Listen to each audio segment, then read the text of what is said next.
Magandang umaga sa inyong lahat at ako nga po pala si Gerald Michael D. Asis, taga 10-9. Ngayon, papahayag ko sa inyo ang tungkol sa globalisasyong ekonomiko.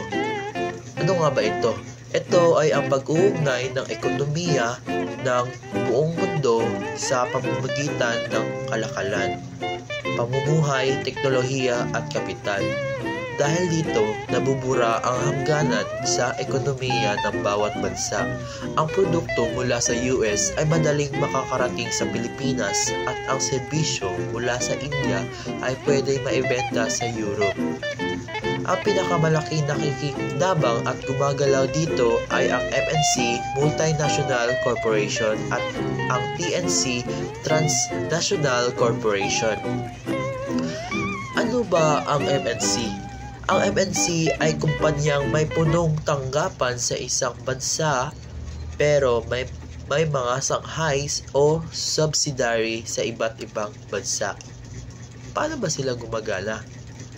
Ito ay sila ay nakafocus pa rin sa kanilang headquarters. Ang pinakamalaking desisyon nila. Ang mga sangay sa ibang bansa ay sumusunod sa patakaran ng HQ. Halimbawa, gumagawa ng computer chips sa Asia pero ang control ay nasa US. Volkswagen galing sa Germany. May mga pabrika sa Mexico, China at Brazil pero kontrolado mula sa German. LG galing sa South Korea. May global sales at production pero nakasentro pa rin sa Seoul. Ano ang TNC? At ano naman ang TNC? Ito ay ang kumpanyang may operasyon na hindi nakasentro lang sa isang bansa, kundi halos pantay-pantay ang pamamahala sa buong mundo. Paano sila gumagana?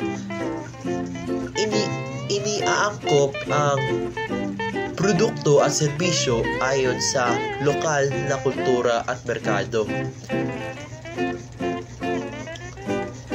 Tulad ng mass decentralizes. Ang branch sa isang bansa ay maaaring magdesisyon para sa sarili. Halimbawa, Netflix galing sa US, gumagawa ng lokal na palabas tulad ng K-drama sa Korea, anime sa Japan, Pinoy film sa Pilipinas. At ang L'Oreal naman ay galing sa France. Iniiba ang produkto ayon sa hair, skin, needs ng bawat bansa. At ang AirAsia galing sa Malaysia.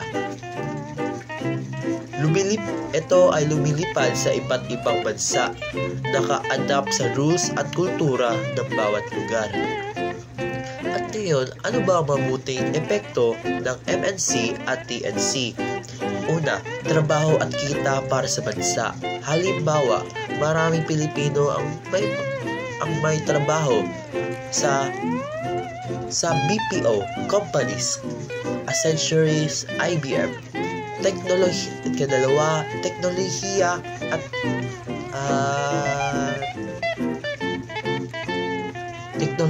at kaalaman. Nadadala ng mga kumpanya ang bagong teknolohiya.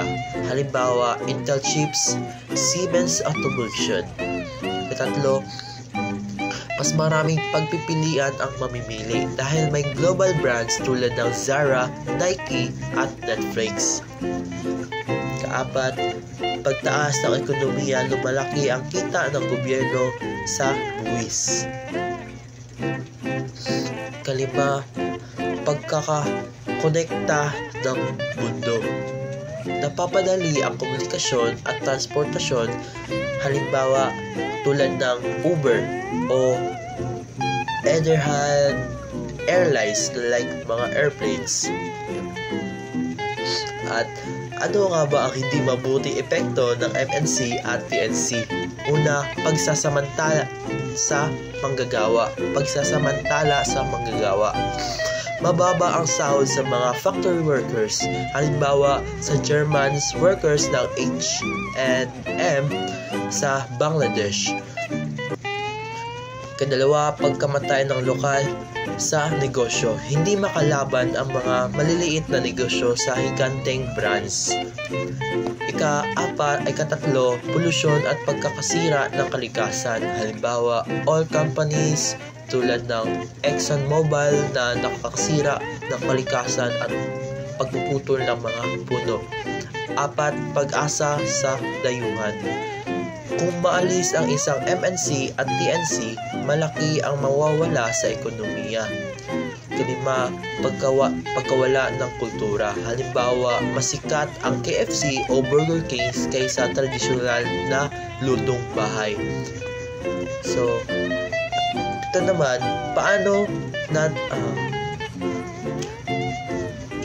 ito ang mga halimbawa sa MNC at TNC. Ang halimbawa sa MNC ay Intel, LG, Volkswagen. Ito sila ay naka-focus sa kanilang HQ pero may sakay sa buong mundo. At ang Netflix, L'Oreal, AirAsia galing sa TNC, mas localized, flexible at nag-a-adjust sa kultura ng bansang pinapasukan. Ang mabuti dito ay nagdadala sila ng trabaho, modernong teknolohiya at mas maraming pagpipilian para sa mamimili. At ang hindi mabuti dito ay nagdudulot sila ng pagsasamantala, polusyon at pagkalugi ng lokal na negosyo. At yun lamang po, maraming salamat sa pakikinig at sana'y may natutunan kayo. Yun lang po, salamat.